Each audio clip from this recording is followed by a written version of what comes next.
Welcome to அகி classroom. இன்றைக்கி நம்ம என்ன பார்க்க போகிறோம்னா தேர்ட் ஸ்டாண்டர்ட் அறிவியல் 1வது யூனிட்டுக்கான ஆன்சர்ஸ் பார்க்க போகிறோம். தாவரங்கள். தாவரத்தின் பாகங்களை எழுதுவேன். இலை, கனி, மலர், தண்டு, வேர். ஓகேவா, அதோட பாகங்களை எழுதிக்கிறோம். அடுத்து பொருத்தமான வேர் வகையுடன் இணைப்பேன். இதில் இது ஆணி வேர் எது, சல்லி வேர் எது இதுக்கு இருக்குன்னா வெங்காயம் சல்லி வேர், புல் சல்லி வேரில் இருக்கும், கோதுமையும் சல்லி வேரில் தான் இருக்கும். அடுத்து ஆணிவேரில் வேம்பு ஆணிவேர், பீட்ரூட் ஆணிவேர், அடுத்து மாம்பழம், நெல் சல்லி வேரில் இருக்கும். ஒரு விதையா அல்லது பல விதையா என படத்தை பார்த்து வகைப்படுத்தி எழுதுவேன். இது பல விதை, இது ஒரு விதை, இது ஒரு விதை தான் இருக்குது, அதனால் ஒரு விதைன்னு எழுதுகிறோம். இதில் பல விதை இருக்குது, அதனால் பல விதை எழுதுகிறோம். நம்ம அறிவியல் புக்கில் என்ன கொடுத்துருப்பாங்கன்னா விதைகள் அற்றது வாழைப்பழமும் அன்னாச்சி பழமும்னு சொல்லியிருப்பாங்க. ஆனால் இதுக்குள்ளே இந்த குட்டி குட்டியாக இருக்குது பார்த்திங்களா, நிறைய விதை இருக்குது. அதனால் இதை என்ன பண்ணிக்கலாம், நம்ம பல விதை அப்படின்னு எழுதிக்கலாம். ஆனால் இது விதையவே நம்ம பார்க்க முடியல, அதனால் இதை நம்ம பல விதைன்னு சேர்க்க முடியாது, ஒரு விதைன்னு சேர்க்க முடியாது. நிலத்தில் வாழும் தாவரங்களுக்கு நிலம்னும், நீரில் வாழும் தாவரங்களுக்கு நீர்னு எழுதுவோம். வேம்பு நிலத்தில் வாழக்கூடியது, தாமரை நீர், சப்பாத்திக்கள்ளி நிலம், பெருச்சை நிலம், ஆகாயத்தாமரை நீர், வாலிஸ்னேரியா நீர்.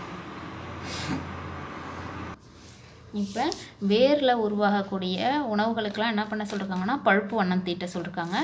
இதில் கேரட் வேரில் உருவாகக்கூடியது, அதனால் பழுப்பு வண்ணம் தீட்டுறோம்.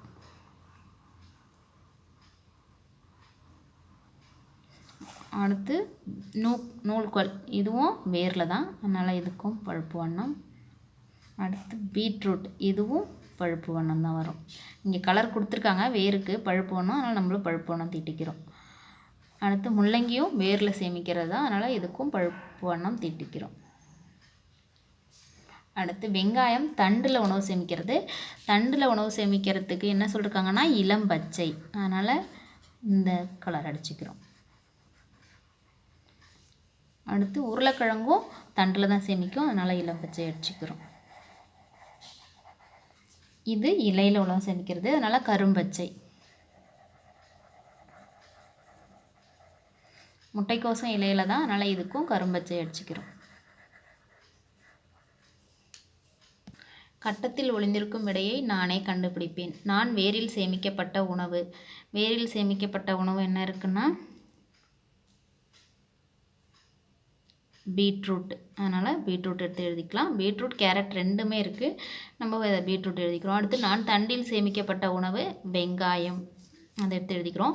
இலையில் சேமிக்கப்பட்டதுன்னா முட்டைக்கோஸ், முட்டைக்கோஸ் இங்கே இருக்குது பாருங்கள், அதை எடுத்து எழுதிக்கிறோம். அடுத்து ஆணிவேர் வகையை சார்ந்தவன் அப்படின்னா ஆணிவேர்னால் நம்ம வேரில் இருக்கிறது எல்லாமே என்ன தான் வரும், ஆணிவேர் வகையை தான் வரும்.